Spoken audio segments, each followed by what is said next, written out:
Hello everyone. Today, very exciting, we have a chef, Ben, and a normal Jamie, and they are going to be reviewing some vintage and antique kitchen gadgets. Boys, lift the cloche on number 1. Swing. Oh, it's like a guillotine. Yeah. With a with a wheelbarrow handle.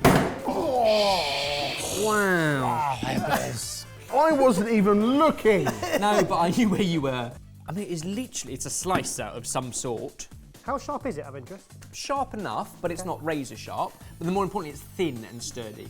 So are we thinking sliced meats or sliced bread? It's square. Whatever goes through it is square. Has a right angle. Because it would sit in this as you push through. Yeah. Like spam, corned beef. Kadoosh, kadoosh, kadoosh. You okay, Lewis? I regret. If you're at home, okay? Boys, this is the Radvad bread slicer. Bread. This guillotine-style blade is perfect for cutting bread at any thickness you desire.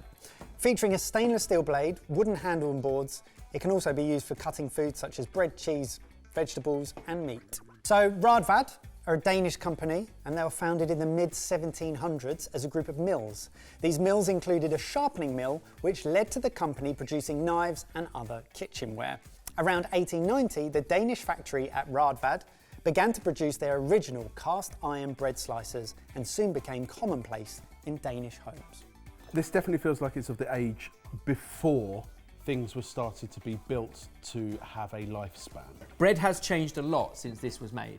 So it would be really interesting to see what the bread that we like now does in this machine. That's exactly the thought that we had.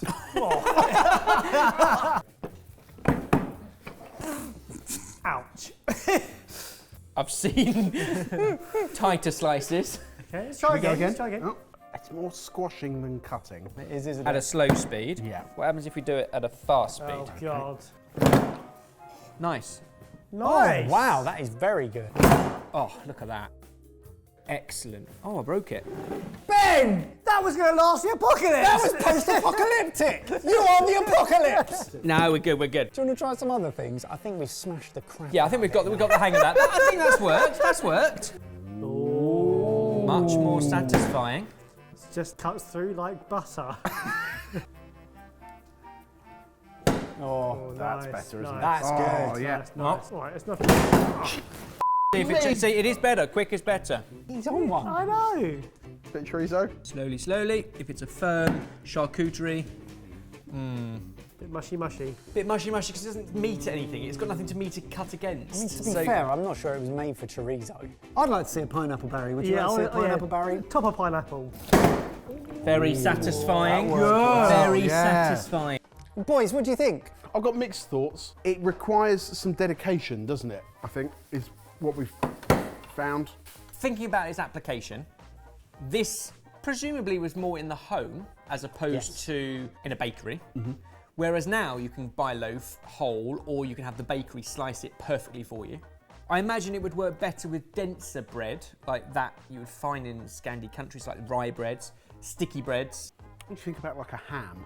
Like a roast ham. Yeah. And then it looks much more like a meat slicer that you'd find in a Yeah. butcher's or a deli counter. It's in pretty good working order, isn't it? Obviously, it's probably not as sharp as it was from day one. No, but there is a screw here and a screw here. You can take the blade out and sharpen it. Easy. Do you want to hazard a guess at how much I paid for it? £60. I reckon this goes for a cool £80. Bargain. I paid $49.99 for it. This bit that kept falling off is in fact on a screw that adjusts your cutting slice. And then you push this through until it Up meets to that. the end. Gotcha. And then all your slices are the same every single time. And you can adjust that with a screw. See, so simple, but genius. Well, boys, is this built to last or best left in the past? You introduced it as a bread slicer, for that it should be left in the past, but I think it is built to last for cheese and meats.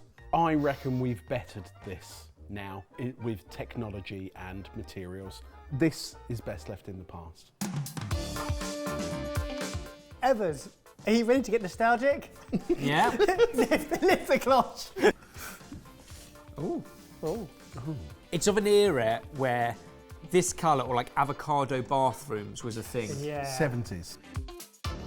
Oh, they're all different. Yeah. Oh, look, we're cutting stuff out. It's either a suction or it's a plunge. It's either sucking something out or it's pushing something through. Is it to create shapes of food? Yes, For kids? for cutting stuff out. I wonder if it is like cake pops. And I know that is also a relatively modern thing, but you're cutting out bits of sponge and then does these have a stick through it rather than a plunger? This is the classy cuisine Canapé maker. This was sold in Selfridges! It's got a Selfridges sticker on it! You can make canapés the easy way with the classy cuisine Canapé maker. Each of the 4 shapes is safe and simple to use as a pastry cutter. Simply press and lift onto your food of choice until the container is full, pop a cocktail stick through the middle and gently press the button to remove the canapé. It's even better than I thought. So you're not just putting this into a piece of bread and going, like, all right, I'll do that over there. You're layering. Yeah. You're layering up. Jamie, this is a 4-tiered sandwich you can make in a single mouthful. That's amazing. This actually came with a recipe book. Would you like to have a look? So flick through to the first 3 or 4 pages and it will tell you how to make a Salmon supreme, pâté provençal. And it comes with what I think all cookbooks should come with, is diagrams. Bread, bologna, bologna, bologna, cheese, cheese, bologna, bologna, bologna, bread. That is a sandwich. This, of an era when you were trying to show off, what's odd is I think it's come full circle and I feel like these things are back in. They are, particularly this one. For festive occasions, have bread dyed any colour. Your bakery will do this for you if you give them a few days' notice. Now you've come accustomed to the gadgets and the cookbook, should we have a canapé battle? You have a selection of ingredients in front of you. You have 2 canapé pumps each. Get chopping. I got this frittata. Jamie's making a sandwich. Of course. A little bit of cheese. So, plunge it up, press down into your chosen ingredient, and that will cut it out. Then you go to your next ingredient, press down, the bread moves up, the second ingredient comes in, and then you insert a toothpick, plunge down, all comes out. Oh, Ebbers, that is wow. a classy canapé. Wow. Talk us through your Yeah. flavour combinations, Spaff. Right, cheese and pineapple, classic. Cheese and pineapple sandwich, unusual. Could be interesting. Do I want a whole one? No, I want to experiment with the small one first before I make a proper one. I'm going to go with pastry, Yummy. but I've done cream cheese on my pastry. Oh my Did I want to do that? I love that this is making them think. No.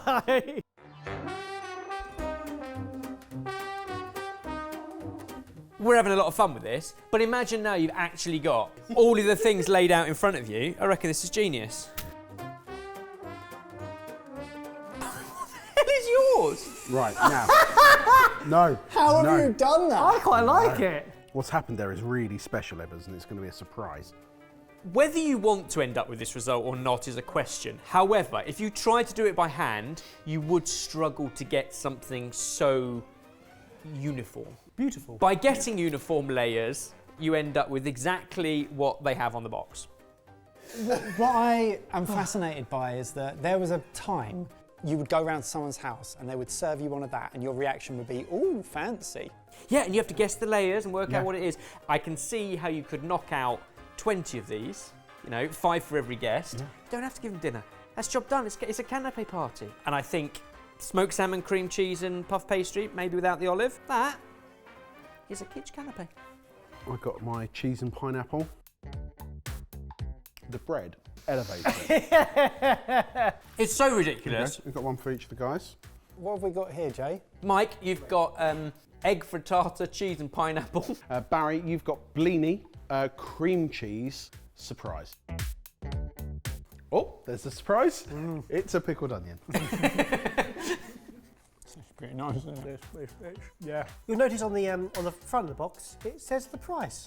£2.99. That's quite a lot. Very roughly calculated, this comes in around about 37 quid new. But how much do you think we paid for it? The box has been sellotaped back together, which suggests it's been used, enjoyed, and Loved. £9.99. £12.99. £12.99. Ebbers. That's what I said. Nailed it. Well done. Good. So boys, the classy cuisine canapé maker, was it built to last or should we leave it in the past? I was always taught never to play with your food. But when it's this fun, I think that's allowed, and therefore, built to last. I think it's one of those ones that's had its time, and I wouldn't be surprised if something similar came back round in the next couple of years. But at the moment, this could be left in the past. Number 3. Brace yourselves. Lift the cloche. It looks like a bit of agricultural It does, doesn't gear it? before I've even lifted the cloche. May I? Lift the second cloche, yeah. The hell is this? Oh my word! So maybe it will help if you can construct it. It looks a bit like the corkscrews. Those guys. An extravagant bottle opener. Yeah. Worth pointing out, this didn't come with instructions. So we can tighten up this, and this is pump action or a seesaw. The only thing I recognise is this. That's got to go into something. That is Or a someone. nozzle of sorts. Yes. Okay. So What are that, these? Should that have been on there, or is that? Oh, this goes on here. Yes. Look at it. It's Look at fantastic, isn't it? do you have to put anything on top, or can you Yeah, just? what do you think? But it's got upward motion. Why would you want upward motion? You got to put something on it, Yeah. and then do that. Oh, that looked painful. Do that. That. Oh, but you got to do double-handed. Doosh, bang. Boys, what you have here is a historical donut filler. You fill the bowl with filling and you push down upon the springs, and the suction takes the filling up the pipe and pumps it into the middle of whatever you have placed on top. And because of the shape, that would also puncture it. So puncture, puncture, plunge, plunge, and you've jammed inside of both. I've never heard the term jammed unless used in a musical sense. There is no other thing to do but try it.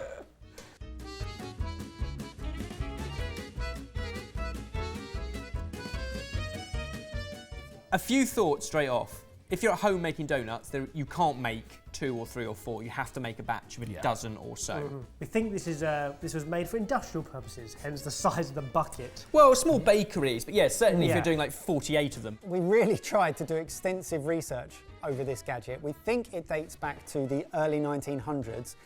It wouldn't necessarily have been used for donuts, filling pastries, etc.